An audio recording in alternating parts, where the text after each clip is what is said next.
کہا جاتا ہے کہ ایک عورت نے اپنے شوہر کی وفات کے بعد دوسری شادی کی۔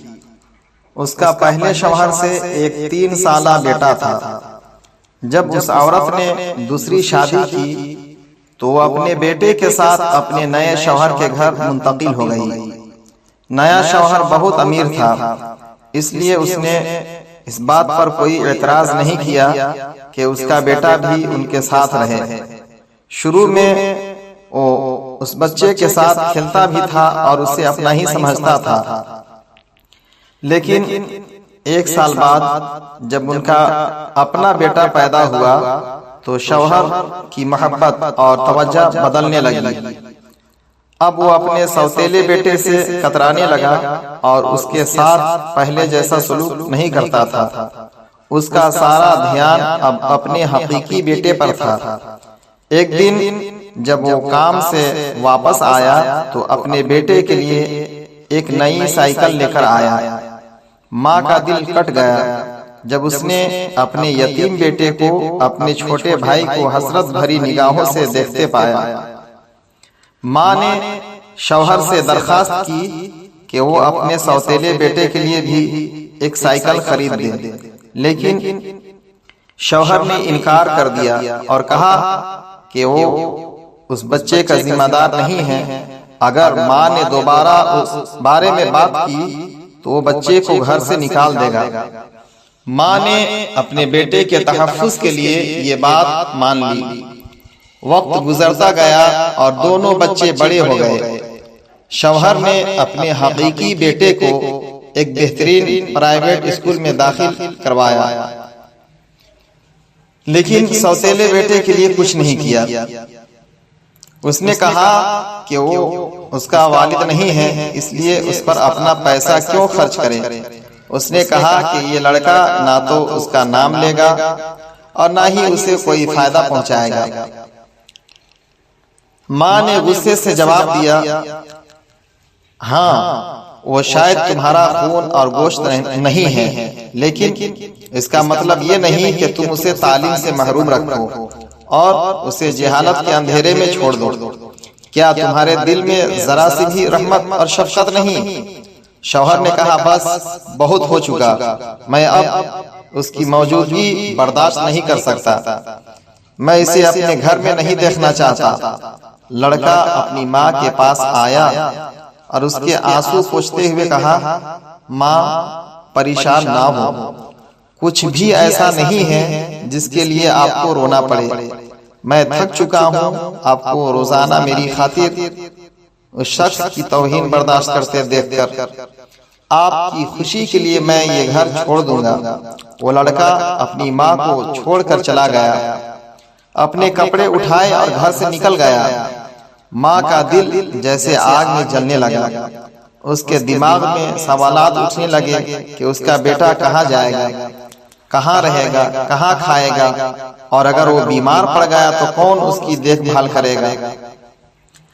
ماں نے اپنے ہاتھ آسمان کی طرف اٹھائے اور دعا کی، اے اللہ، میں اپنے یتیم بیٹے کو تیرے سپرد کرتی ہوں، اس کی حفاظت فرما اور اسے محفوظ و سلامت واپس لے آ۔ جب شوہر واپس آیا تو اس نے دیکھا کہ بیوی خوش اور مطمئن نظر آ رہی ہے۔ اسے حیرت ہوئی کہ بیٹا گھر سے چلا گیا ہے اور پھر بھی بیوی خوش کیوں ہے۔ اس نے پوچھا، تم خوش کیوں ہو اور اپنے بیٹے کے جانے پر اداس کیوں نہیں ہو؟ بیوی نے مسکرا کر کہا، میں نے اپنے بیٹے کی حفاظت اس کے سپرد کر دی ہے جو اسے دیکھ بھال اور حفاظت کے قابل ہے۔ وہ جو کبھی تھکتا نہیں اور کبھی نا امید نہیں ہوتا، اور وہ بغیر کسی اجر کے سب کچھ کر سکتا ہے۔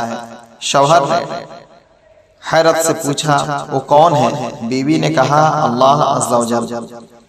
شوہر نے طنزیہ ہنسی کے ساتھ کہا، دنیا باہر رحم نہیں کرتی اور کوئی بھی بھوکے پر ترس نہیں کھاتا، لگتا ہے تم نے اپنا دماغ کھو دیا ہے۔ وقت گزرتا گیا اور سالوں بعد ماں کا بیٹا ایک دن واپس آیا، اپنے ہاتھ میں ایک بچہ اور ساتھ ایک عورت کے ساتھ۔ اس نے اپنی ماں کو سلام کیا۔ ماں حیرت اور خوشی سے پوچھتی ہے یہ عورت کون ہے اور یہ بچہ کس کا ہے؟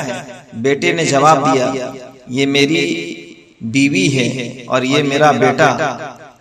اے ماں نے پوچھا تم نے یہ سب کچھ کیسے حاصل کیا جب تمہارے پاس نہ پیسے تھے اور نہ ہی کوئی پناہ؟ بیٹے نے کہا سچ بتاؤں تو میں خود نہیں جانتا کہ زندگی نے مجھے کہاں پہنچا دیا۔ میں بے یار و مددگار تھا اور نہیں جانتا تھا کہ کہاں جاؤں۔ پھر میں ایک چھوٹے سے گاؤں کی مسجد میں پنہا اور وہاں رات گزاری۔ دن میں کام کی تلاش کرتا اور رات کو مسجد میں سوتا تھا۔ امام مسجد کو اپنی کہانی سنائی اور ان سے مسجد میں سونے کی اجازت مانگی۔ انہوں نے اجازت دے دی اور ہر روز مجھے کھانا دیتے تھے۔ میں شام کو مسجد صاف کرتا تھا اور امام نے مجھے قرآن حفظ کروایا اور دین کی تعلیم دی۔ میں روزانہ مسجد کی لائبریری میں پڑھتا رہتا تھا۔ ایک دن امام بیمار پڑ گئے تو میں نے لوگوں کو نماز پڑھائی اور اسی دن سے میں لوگوں کا امام بن گیا۔ لوگ مجھے پسند کرنے لگے اور مجھ سے محبت کرنے لگے۔ انہوں نے میرے لیے ایک یتیم لڑکی سے شادی کا انتظام کیا جس کے پاس صرف اس کی دادی تھی۔ میں نے شادی کی اور کچھ ہی عرصے بعد اس کی دادی کا انتقال ہو گیا۔ بیوی کو اس کی دادی کی وراثت سے زمین کا ایک ٹکڑا ملا جسے میں نے کاشت کیا اور حالات بہتر ہو گئے۔ الحمدللہ اب اللہ کے فضل سے میرے پاس بہت سی زرعی زمینیں ہیں اور اللہ نے مجھے اپنے فضل سے نوازا ہے۔ مجھے ہمیشہ لگتا تھا کہ آپ کی دعائیں میرے ساتھ ہیں اور اللہ نے آپ کی وجہ سے میری مدد کی۔ ماں خوشی سے رو پڑی اور جان گئی کہ اللہ نے اس کی دعائیں قبول کی۔ اس نے اپنے پوتے کو گلے لگایا اور بیٹے نے ماں کے ہاتھ چومے، لیکن شوہر کو یقین نہیں ہو رہا تھا کہ ایک دن وہ لڑکا ایک کامیاب اور امیر شخص بن کر واپس آئے گا۔ سبحان اللہ، اللہ ہی رازق ہے اور جسے چاہے بے حساب نوازتا ہے۔